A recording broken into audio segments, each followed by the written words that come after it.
Thank you again, people, for joining us.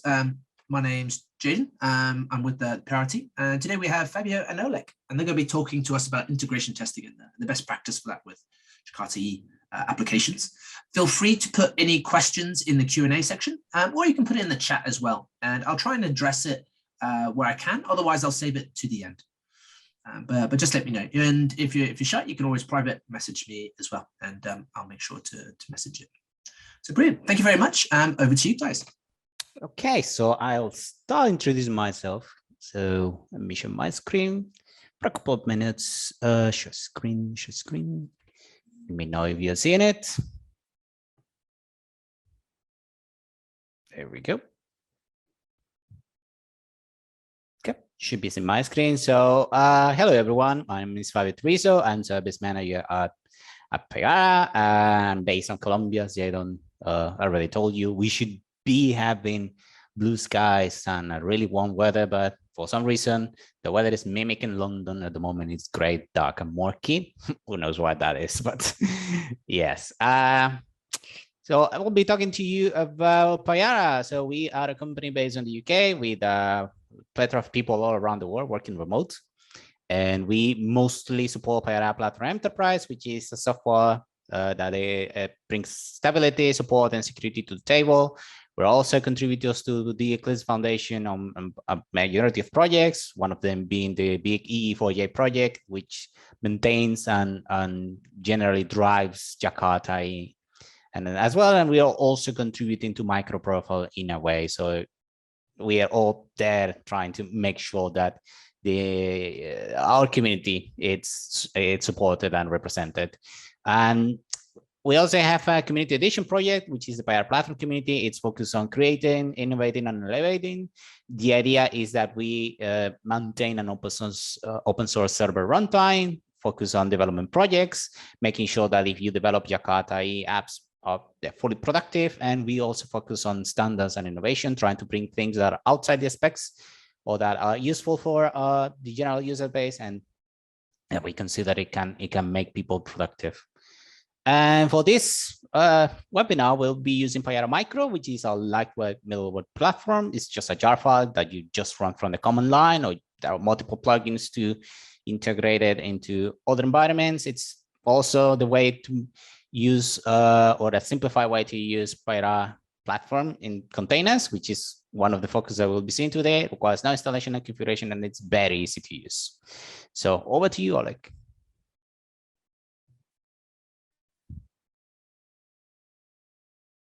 Just introduce myself as well. My name is Oleg Shalaev, and I work at a company called AtomicJar, which is the company created by the maintainers of the Testcontainers project, which is the second half of the topic of today's webinar.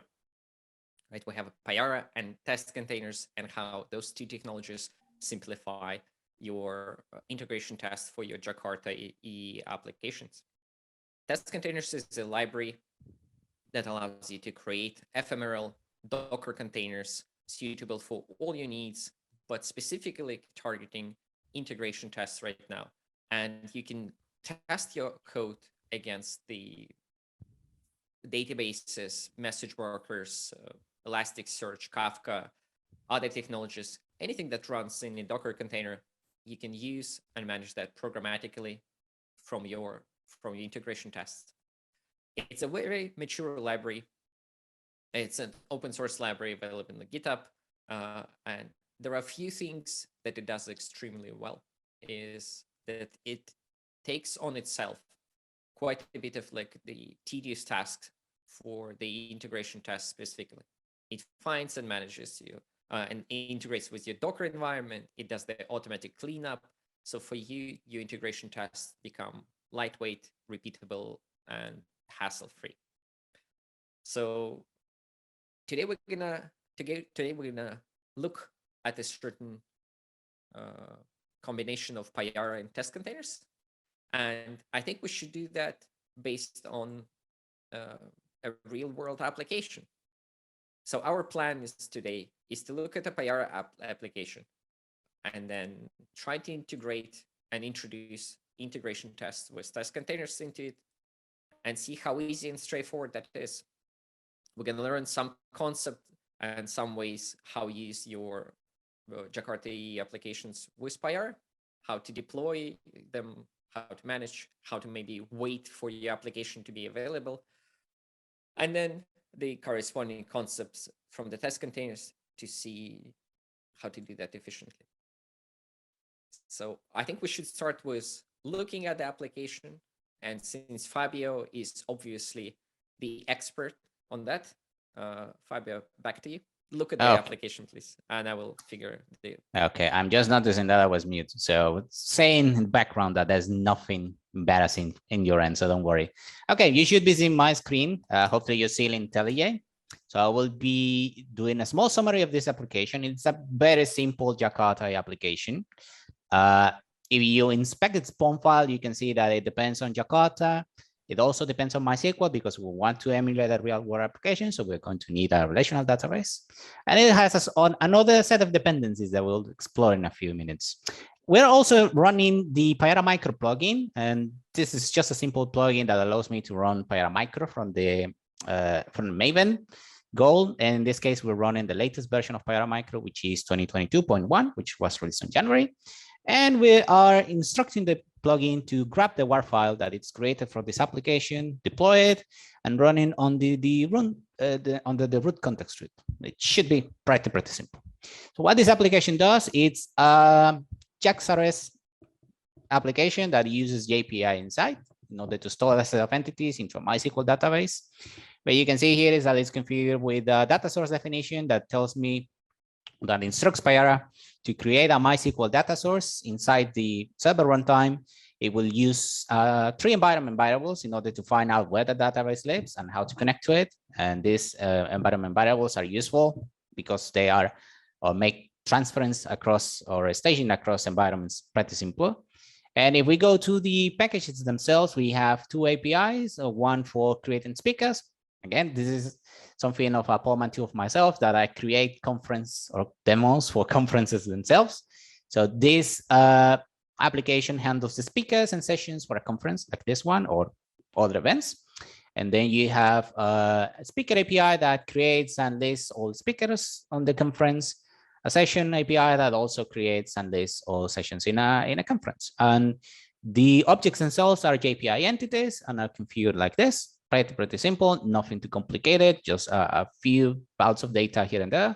And we have internal services that create these objects.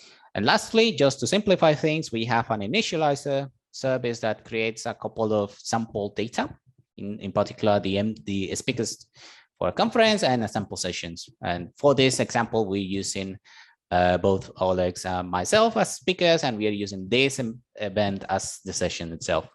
So let's run this application. And in order to do that, I will going to need a database. So to simplify things, I will use Docker. So I have a MySQL container that I already prepared beforehand, just to make this fast. So let's restart it. That's good. So if we see it, should we run it already? Good enough. And then we'll run the application. Run here. I'm using IntelliJ's run configuration just to simply run Payara Micro from Maven. You can see the build is getting compiled. Starts to run.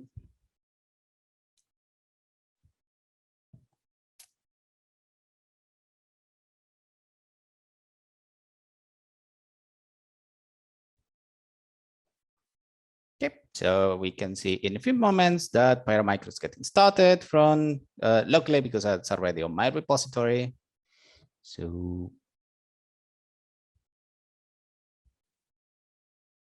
okay, should be starting already. Okay, that's good. So right now it deploys the WAR file, right? Mm-hmm. Very exactly. good. So you can see that Payara Micro is printing a lot of information. It's deploying the WAR file, but it's a bit slow, but my machine is having a fit today. It's fine. I blame Zoom. Yeah. Yep, you can see here that the application is getting deployed. So And you can see that the app has been fully deployed. You can check the endpoints of the app that we deployed. And to do a quick test, let's use our friend Postman. And here we can just simply launch a sample request. So Payara Micro is deployed on, is launched on the default 8080 port. That's the port 2 of all Java application servers, and we'll run this sample request. And you can see here that a sample speaker has been created. Just run this. We have created for John Doe and an organization, same fictional organization called Payara plus AtomicJar, and it has been assigned a new ID. And we can list all the speakers just as well. So our app has been run a few minutes and it's good to go. So I think that what's next, it's all this expertise, right? Right. Yeah. So. Oh, but yeah, that is something that I miss. And as you can see here, there is something interesting because if I list the speakers, you can see that speakers are duplicated for some reason. You can see that myself and Oleg appear twice in the list on top of John Doe, which is the new speaker that we created. So that's weird. That's something weird in our application that we need to dive in detail and investigate. So for that, right now I defer to Alex for expertise. Excellent. Let me share the correct screen now. You can see the Testcontainers site, and you can see my IntelliJ idea, which is exactly the same application which we shared with Fabio earlier, right? So it's the same application. We now know that there's an issue in the application, and we would like to debug it, and we would like to fix it. The correct way to fix the issue is to introduce a test for it, which luckily we can do very easily because we are working with great technologies, Payara, Testcontainers. So what we're going to do, we're going to introduce an integration test that will try to hit the all speakers endpoint, and we would expect it to have the correct number of speakers, and we would make it fail, and then we're going to fix the application and see the green test, which is in a nutshell what a developer does every day. How do we start with the integration testing? Very, very simple. So if you want to look at the documentation, you go to the testcontainers.org, and you can get the getting started and everything. First thing that you will need to do, you need to add a bunch of dependencies. The dependencies are very straightforward. So you can import the BOM, and the group ID is org Testcontainers. So you download the core, you download, if you want, the integration with the JUnit, and you integrate and download and depend on the modules for the particular technologies that you want to run in Docker containers. There is an extensive setup where we have the, let me just quickly show it to you, where we can stop being full screen. A number of technologies, the modules for which are available out of the box with the test containers. So you can have Kafka with a single line of code. You can have databases and a bunch of those. We are, of course, the most interesting in MySQL module, because that's what we're going to run our tests against. And our test will run against the MySQL database in a Docker container. It will be a real MySQL database, and the test will be run against the technologies that we're going to use in production. So we have the dependencies, we copied them, we put them in the POM, we create the file. Now we need to create our first test. What do we need to do for that? We need two things, but we're going to start with a simple concept, trying to understand the test containers things. So we have the test, we have the test containers annotations based on it. And what it does, it allows us to use the integration with Jupyter, with JUnit 5, and it allows us to create the fields which will be automatically instantiated and created by test containers. So what we can do, we can say one of the main API concepts in test containers is the generic container, which is the class that is responsible to abstracting away the container, Docker container that will be running with some technology. So we can say the new generic container, caps lock. We're gonna do a new generic container, and we're gonna pass a Docker image name into that. And we're gonna say that we want to have the Payara application server. We're gonna put the correct tag into that, and this should work in no time. Right, so we're gonna do a field generic container Payara, and the new generic container. Now, this is the instance field in this class. So if we would like this to be managed, to be a container managed by test containers, we add the container annotation on top of that. Now, test containers integrates in this current example with the JUnit lifecycle for our tests, which is very, very convenient. So for every test that we're going to write, test containers are going to instantiate a new container by the Docker name that we provided, and it's going to create that. So it's going to start for every test. So if, for example, I have the test that just does nothing much test, for example, we can check whether the container is running.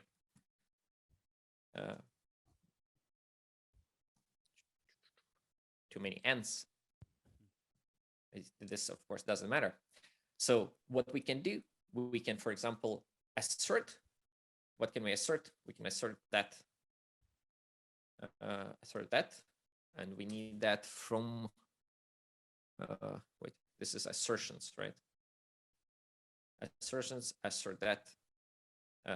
Payara is running. Is running. And then what is true? Right. Is Payara running? What's wrong with you?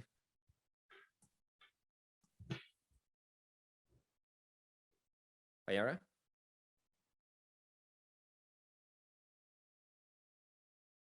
I think that. Right. Can you spot the problem here? Payara is running, right? Yeah. Container. I think that you need.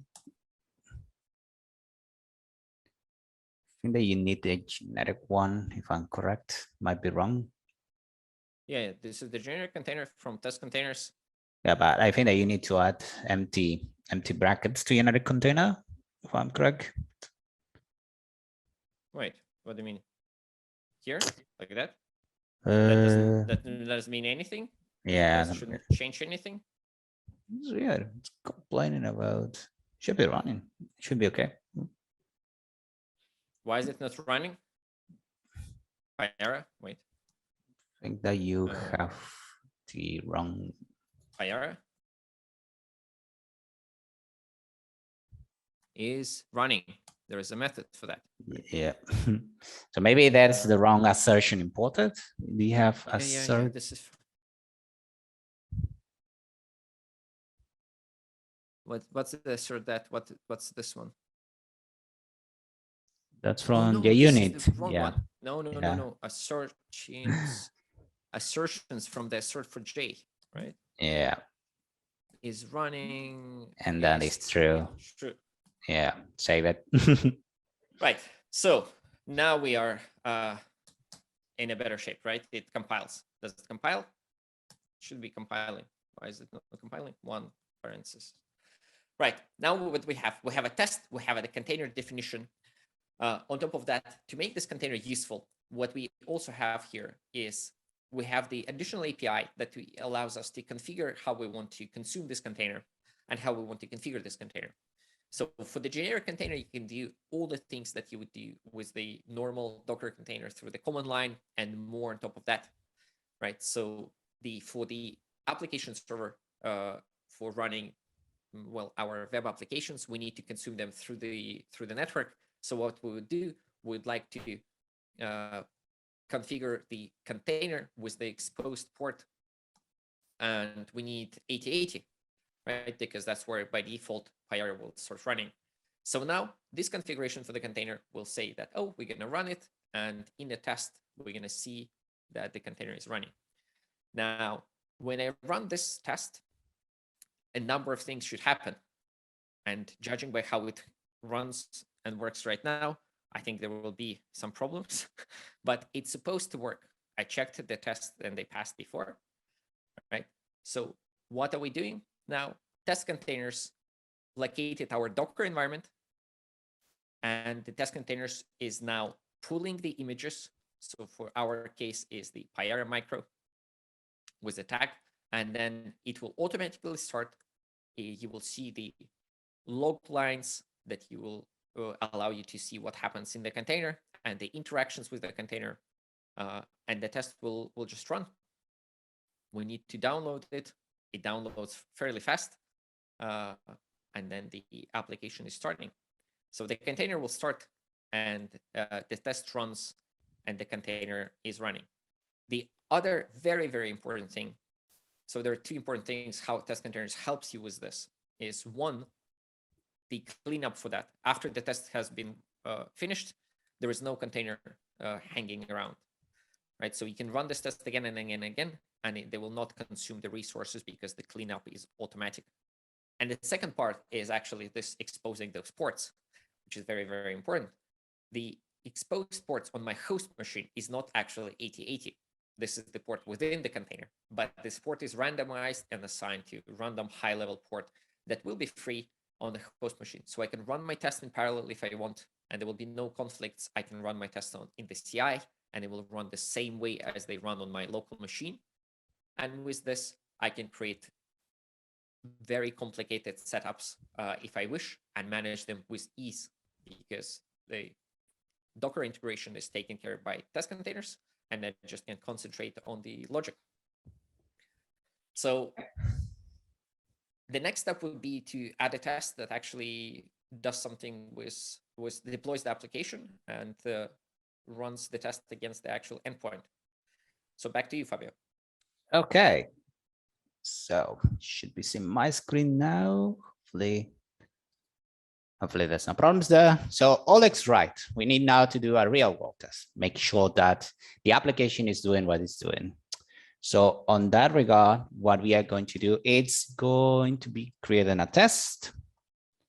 And in this case, what we want to test, sorry. Okay.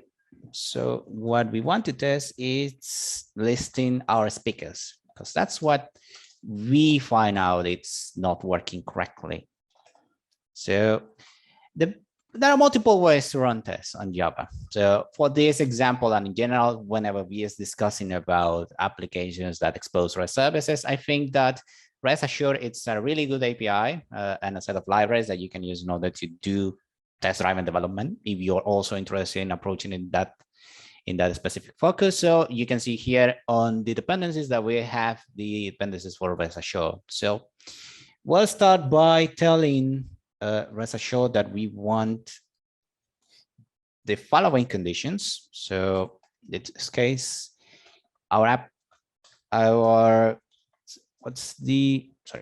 what's would be given this case? Wait, I need to port, sorry.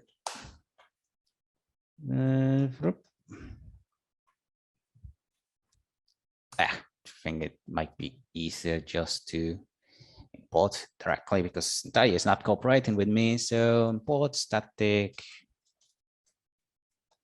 IO rest assured, anything it's rest assured, and then we'll import everything there. Excellent. So now I can do this. So given a content type of application JSON, what I want to do is when we retrieve our speakers, and we need to retrieve our speakers from somewhere.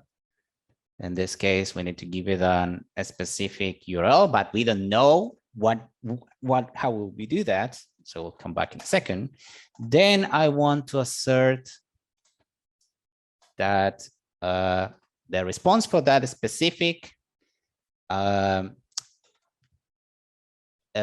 method returns 200, okay, because I'm receiving a list of speakers, and I also want to check that the size of those speakers is 2, because originally the application creates on a initializer service to sample speakers. So I also want to verify that, and for that, rest assured allows me to use a nice matching API that allows me to just simply say, okay, I want to check that the body of this method, which is on JSON, has 2 objects, because we are receiving what's the word, JSON array. So we need to import static method, so matches a size, and there we go. So here's the crux of what we want to do. We need to contact the container in some way. In order to do that, we need to deploy our application, because at the moment the container doesn't have anything. It's just running Payara micro. So we need to deploy our application. And to do that, we need to create a mountable file. And this is courtesy of Testcontainers. So a mountable file is just simply a way of abstracting either a local file or a file that exists in a web resource. We'll call this conveniently a var. And what I want to do is retrieve this var file from the local path. And what I need is a Java path. And I will specify that by saying, okay, my var file is on target. And by default, the name that we have assigned it, it's conference service demo. Wait, I think I lost it there. Okay, demo.var. That's good. So we have a var file. Now we'll deploy it to the container. And in order to do that, we use the generic container with copy file to container. We'll take a mountable file, passes it over to the default deployment directory inside the Payara microcontainer, which is Payara deployments. And we'll give it a simple name, add.var. We'll just simply override the name. And finally, we need to instruct the container to deploy it. And to do that, the easiest way is just simply to specify the Docker command that is used to run it. So in that case, it's deploy.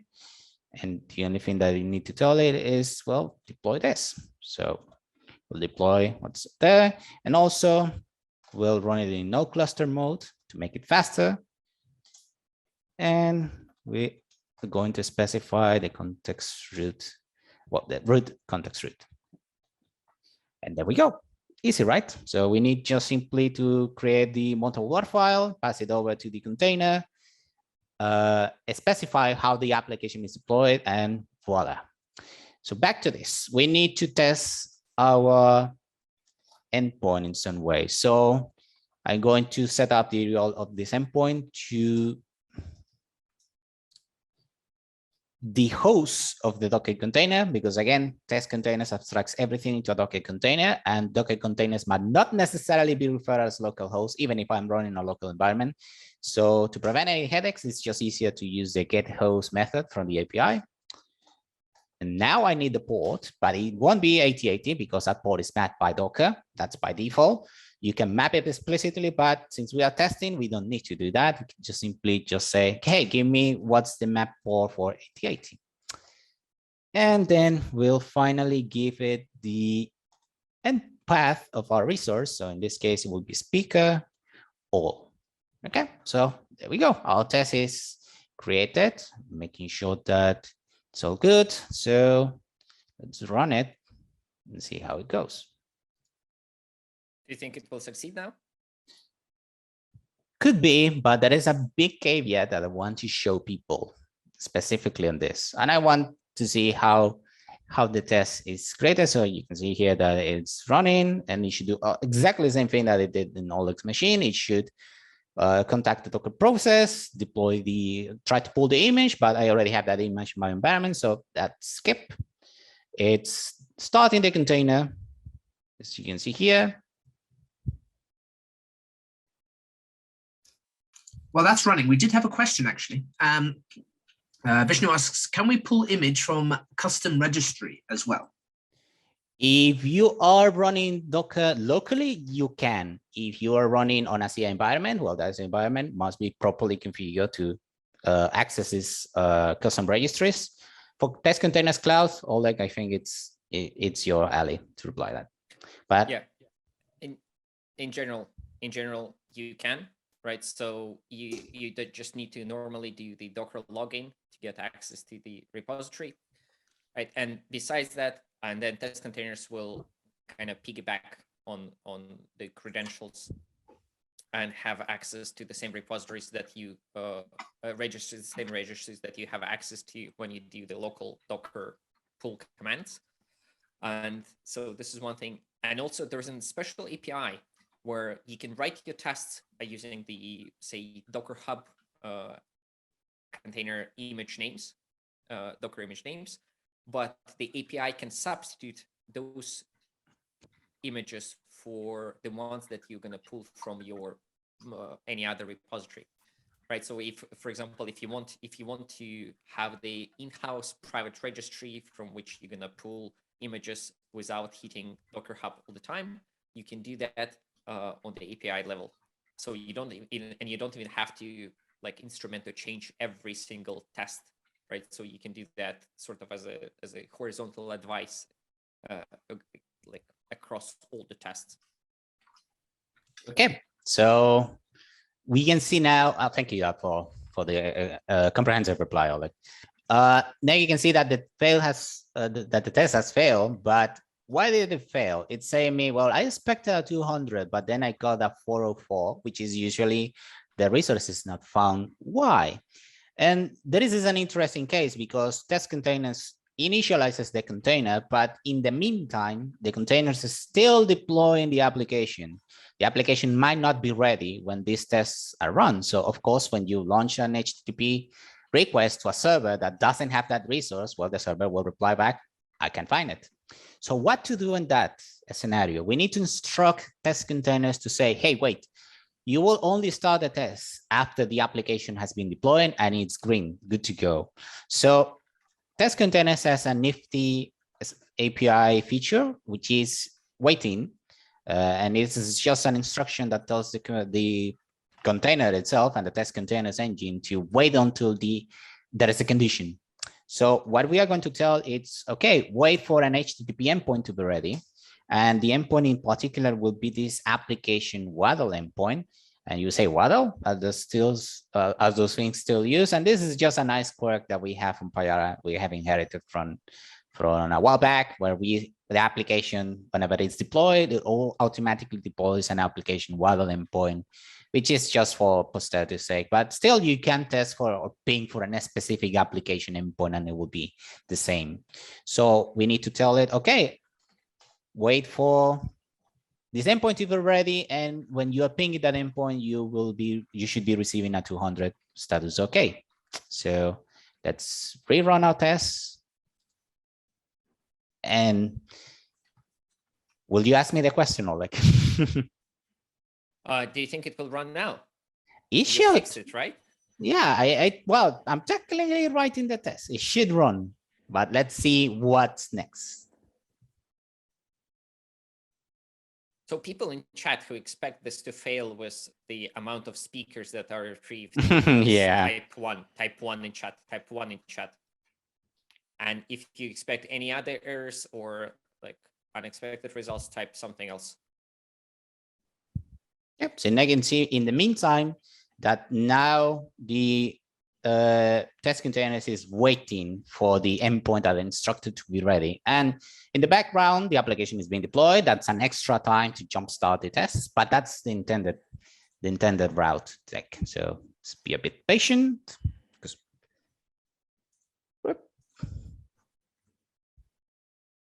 Right. While we are waiting for this fascinating development with the test, can I take the question from the AltifCat? And I'm going to answer it live. Is it mandatory to delegate IDE builds to Maven?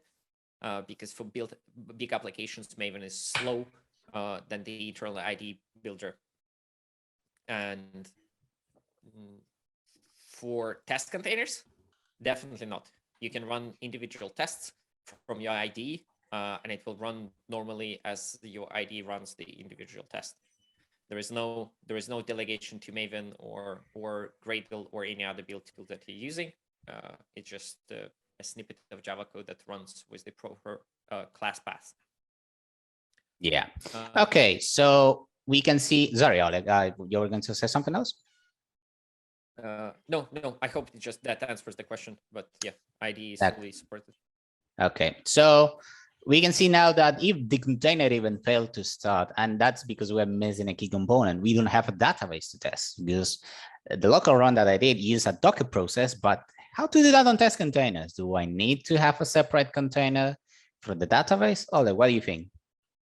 What can you show us? Absolutely. I think I can take over at this current stage. Let me make sure that this is the correct monitor that you're seeing. So yeah, this is the current state where we run the container, we wait for the application to run a deploy and be available, and we have the list speakers test that we are running. So, but the test doesn't run because the application doesn't deploy, because there is no database. So let's create the database. How do we create the database? And in our case, MySQL for our test with test containers, this is mind-blowingly straightforward. Since we included the dependency on the MySQL module from the test containers ecosystem, what we can do, we can just say MySQL container, and we can create a new MySQL container. And I think we need to do the MySQL and put the version in. So say MySQL 8.0, and we're gonna say that this is our MySQL container, MySQL.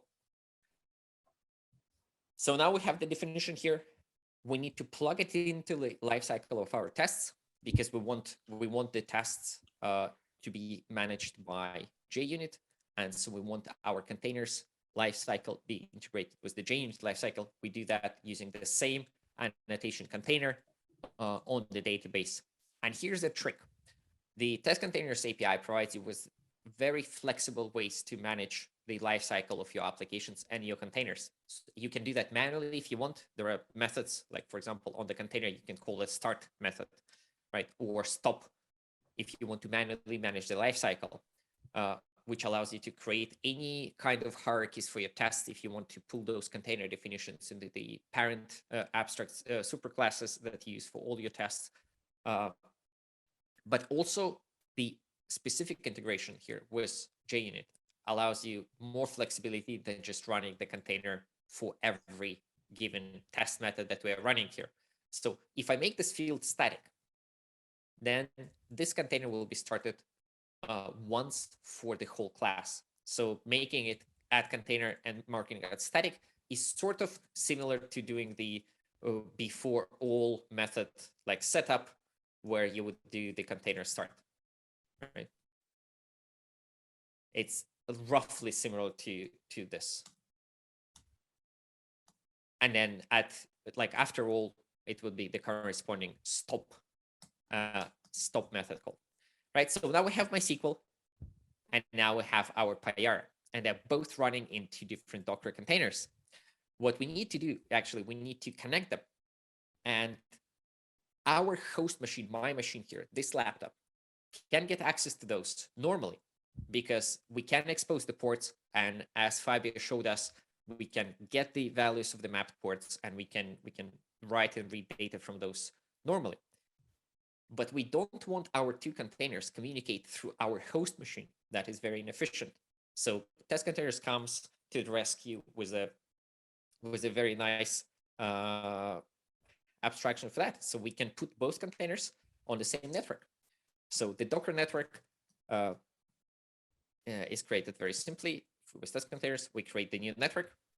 I think we can do it also static. Doesn't have to be. And then we need to specify that our containers should belong to the same network. So we're going to do with network. And you can see how convenient it is. All the configuration here is in my IDE content assist. So even if I'm not knowing what I'm doing, I'm pretty sure I can figure it out by just writing the beginning of what I think I should be doing and seeing whether the configuration options are available. So we're gonna also provide the MySQL alias here. So within the containers, within the container, MySQL, generate container. I think we need to do this, right? That's what it was. we configure MySQL to run with the network that we just created, and we alias that as MySQL. So now we will put the network container here on the thing, right? So we'll do the with network, and we're also gonna say that our Payara application server will depend on MySQL, which is very, very convenient, right? So now it will start and it will run after the MySQL is running, and it will both on the same network. So now if we ping any URL sort of like with MySQL as a host from Payara container, it will get into the MySQL container.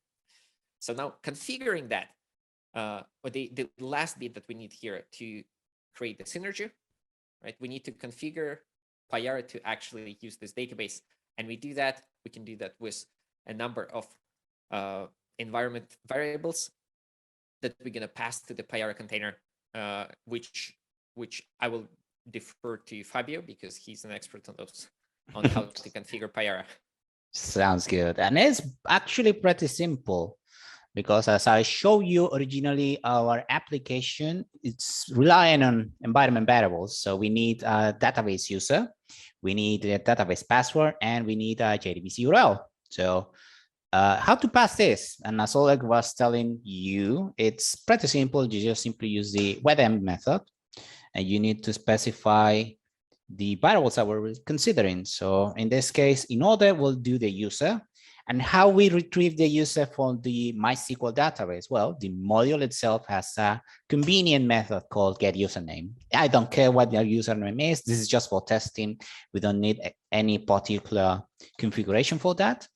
The same with the password. So we emp and we'll specify DB password, the same thing, and MySQL get password.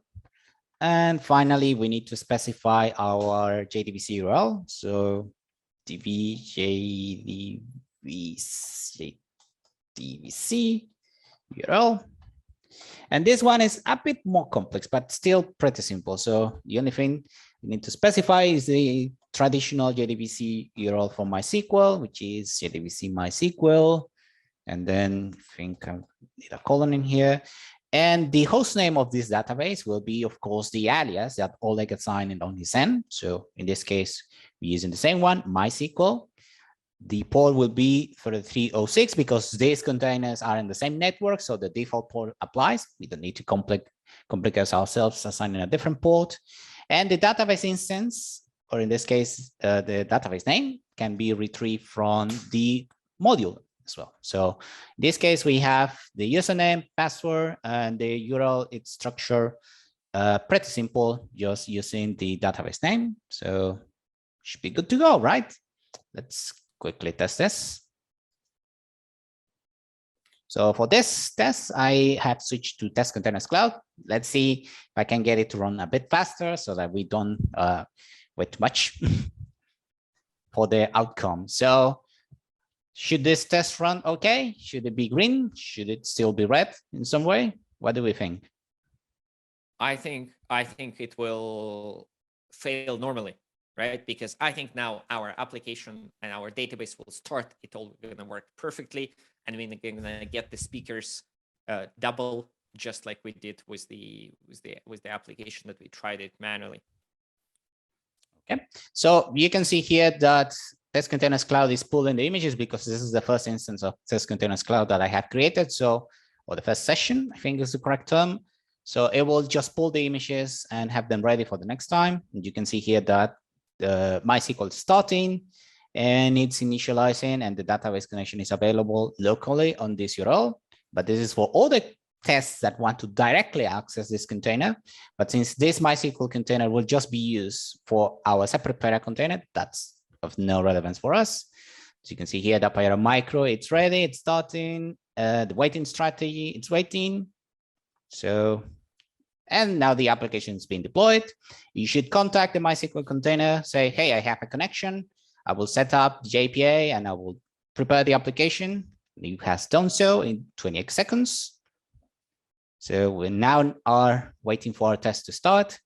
And there we go. Test start and run and fail immediately. But as Oleg predicted, actually, now the error that we're getting is what we expected. Hey, the collection, I'm expecting a collection with size 2, but I got a connection with 4 objects, and you can see the data in here.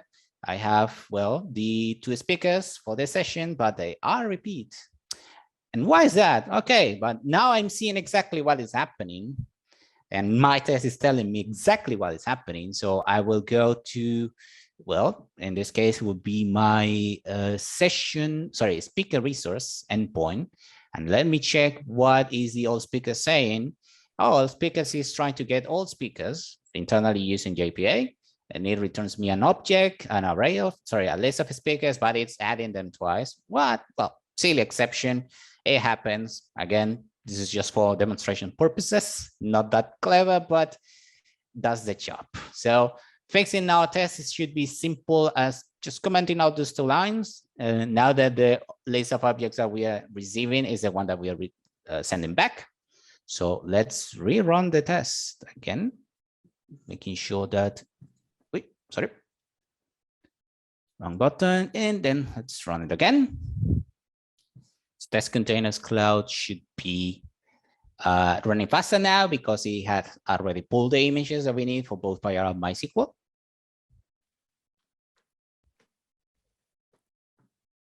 Right, so it's a little bit unexpected. We didn't talk about Testcontainers cloud yet, so let me maybe, oh, right, yeah, I jumped the gun there, sorry.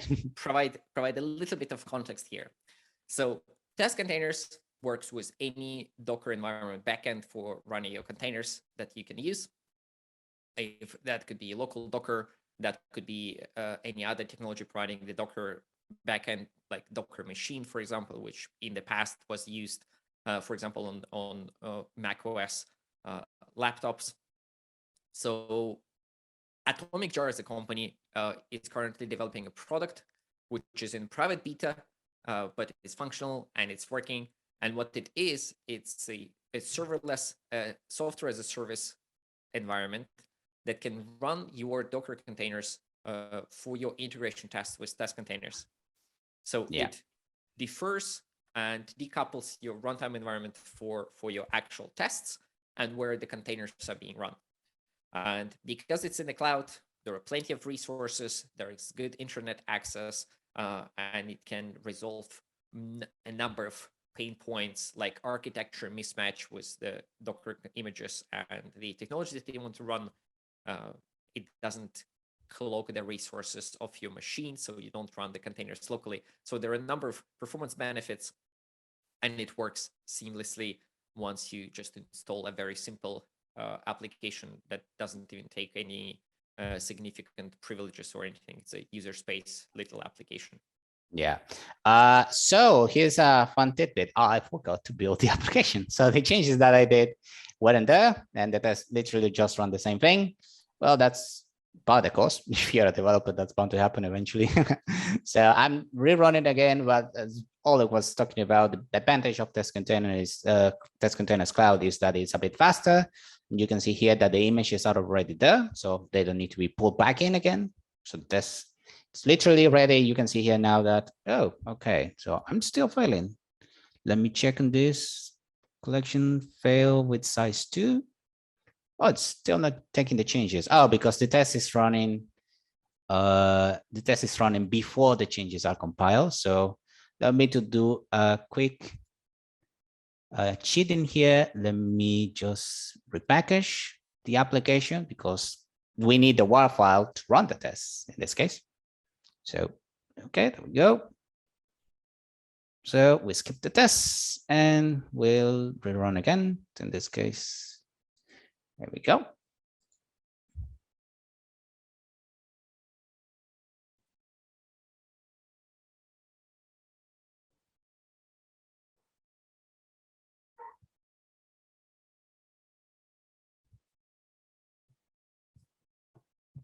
So should be the final.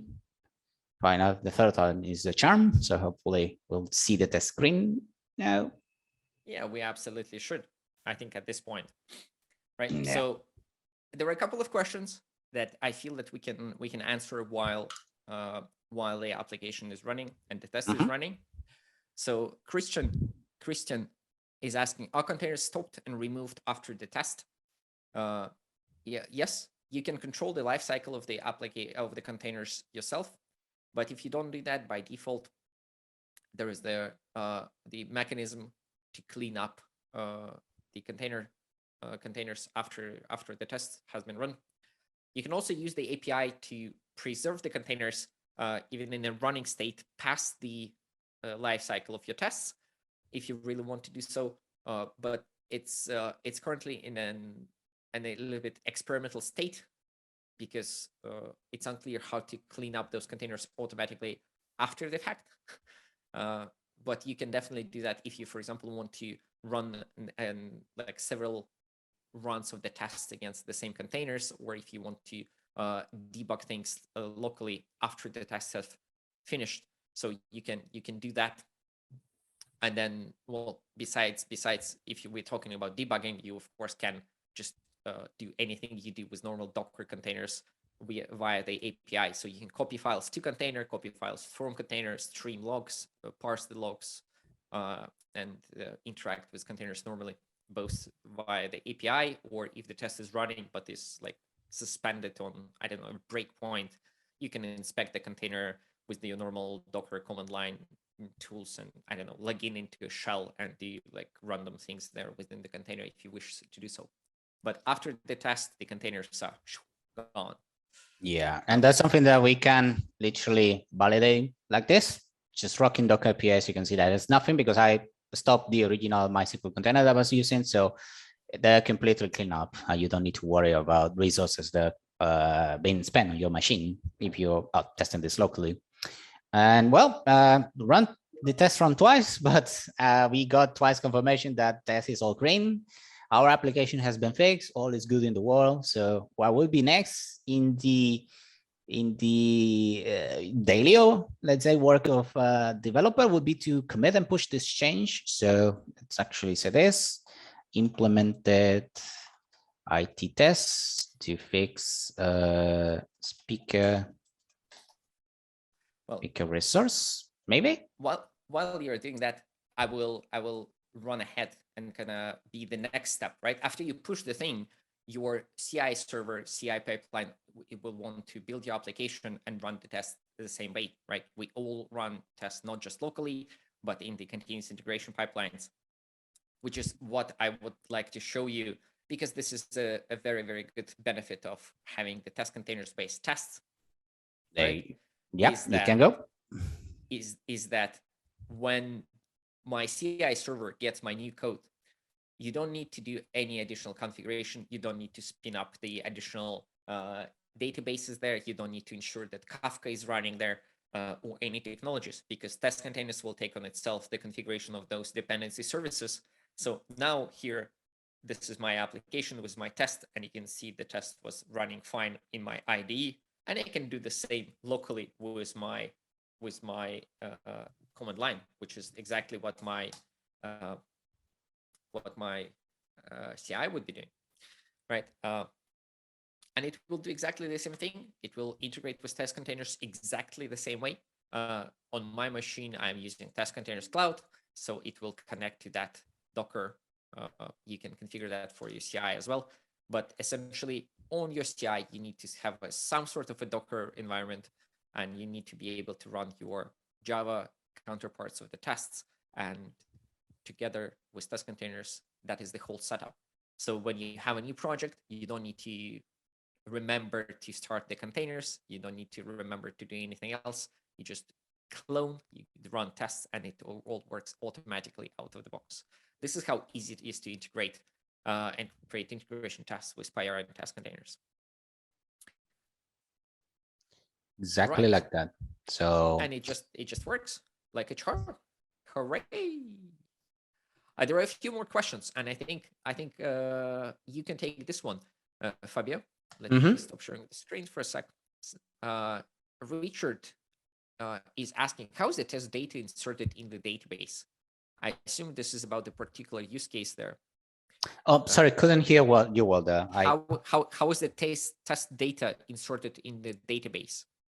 In this case, well, the test data is being, marked using an initialized service, but for any real world testing scenario that you want to do, you have multiple options. You would preferably, if you're doing a big test of, or a test of a big data set, you would create a before all method and use possibly a custom script, because again, you have access to that MySQL container. So assume that is one database that you can contact. So you could technically, because this is Java, create a connection, run a script, or maybe run a set of statements for inserting data into the database or preparing it, what you want to do.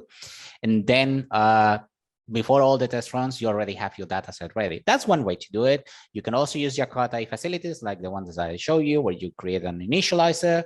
And maybe if you fancy yourself, maybe some specialized APIs like Flyway, or there were other APIs like Flyway. At the moment, I can't remember that one. But that Flyway is also pluggable into any Jakarta EE server, and you can just simply initialize the state of the database from whatever you want using a custom server scripts. There are multiple ways, alternatives to do it.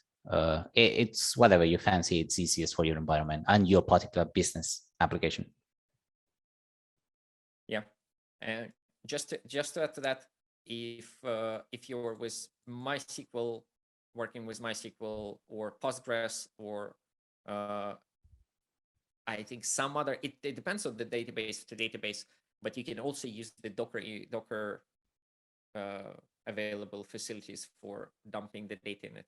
So for example, for MySQL, you can put the schema file and data files in a certain location in the container. So something like init-d something, you need to check the documentation for the particular database. And then you do that very naturally with, when you create the definition, you just say like, oh, with copy file to container schema to that location. And then when the container is starting, it will read the dump, and it will be there. So for all your needs.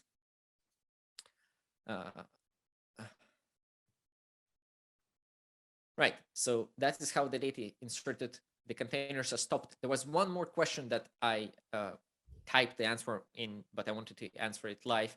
Is Vishnu was asking, how is test containers better than Docker Compose? And it is a great question. There are a number of advantages that test containers has over Docker Compose. The most straightforward one is that test containers resides, and the configuration resides with your code, within your code, right? So you never, it can never get desynchronized from between the Docker Compose definition and the test containers in your tests or your application needs. It runs automatically as a part of your CI. You don't need to run it manually. There are also a number of advantages on the more deeper. They are also maybe even more significant. Test containers is a very allows you to have a very flexible configuration. It randomizes almost all the things that are visible, how the containers are visible from the outside. For example, the randomization of the ports exposed by the containers, which means that the same host can run multiple instances of the whole setup in parallel, which can speed up execution if you test considerably, if you want to do that. And it also, the API is a little bit more flexible and a little bit more intuitive, especially for developer. If you're a Java developer, you can use test containers naturally. You hit the dot in your IDE, and the IDE shows you what you can do. For example, like the database containers could configure your application and provide the host and the ports and the database name, right? If you are dealing with a Kafka container, you need to configure your Bootstrap services, Bootstrap servers, excuse me, right? And that method will be available in your IDE and will be suggested to you by your IDE. So you can, the configuration is super straightforward for all the technologies. So Docker Compose doesn't, you need to know exactly how you want to configure the services yourself. And the third very major part of this, of the benefits, is that Testcontainers comes with the ecosystem of modules that are provided by either community or the vendors of certain technologies. And those encapsulate the best practices of integration testing that we know from the Testcontainers point of view, like the port randomization and other like the cleanup and whatnot. And they also encapsulate the best practices for the particular technologies. And somebody who knows how you would like to run and configure, for example, Kafka, creates that module description and implementation of that module. So that means you as an end developer, you can just concentrate on testing the business needs of your application, and you don't need to configure and figure out whether Kafka needs to run with the Zookeeper. Do they need to run on the same network? Can you run Kafka without Zookeeper? Can you run, like, do you need to, you don't need to, yeah. So there are a number of benefits for flexibility, and specifically because the integration tests require like a much greater level of control than just starting or stopping the services. Having this ecosystem, having more flexible API is a big plus. Yeah, and you will never forget to stop and start the containers. And with Docker Compose, you definitely will. Well, you might forget. You might, yeah. Depends. Yeah, you might. So, yeah. I think those are most of the questions that we can answer right now. We are a little bit past the time, but we did quite a bit of the things, and I think past the initial awkwardness of the online webinar, I think we did pretty well. Yeah. We integrated the technologies. We run the tests. We fixed the application. So I think that is a good day of work. It's not much, but it's honest work. Yeah, and you start for somewhere. So the idea is that it's easy, because that's the main goal of showcasing all of this, is that it's easy. You start from something, from nothing, and just simply have a valid battery of tests that you can run. And then anywhere, because portability is also one of your main concerns. Solving the works on my machine problem that it also permits testing in general, and that many companies still struggle with. So this is one of the alternatives, one of the weapons that developers can leverage. Of course, there are a lot in the market, and you use whatever suits you, but consider Testcontainers the next time that you want to do, let's say, a comprehensive set of integration tests for your environment, especially if it has a lot of components. It has a lot of dependencies, like in this case, not necessarily a MySQL database, but maybe you have something more complex like an LDAP server, or maybe a NoSQL database, or a set of NoSQL database, or maybe an externalized service that you can kind of test in general. So you may simulate that, creating a separate container with some sample answers or sample responses to queries. And that way you can also test against that based on some good suppositions. And yeah, a lot of information on the web, and this is a companion piece to a blog article that Oleg and myself wrote a bit a while back. So there are additional samples and additional considerations that you might also go in there. So I think that the link will be cross-posted in the chat as well. So I think that's all, right? Fantastic. Thank you guys very much. Yeah, I've just posted links to our websites and to that blog you just mentioned, Fabio. Yeah, thank you. Fantastic. And guys, if there's any other questions, please feel free to get in touch and send them via email or through our socials. We're all on Twitter, and we'll do our best to get back to you as soon as we can. We will also put this video out. We'll email it out to everyone in case you want to review it, or for the people that missed it. So thank you very much, guys. Yeah, thanks to you. Have a nice day. Thank you for having us. Cheers. Bye. Thank you. Bye.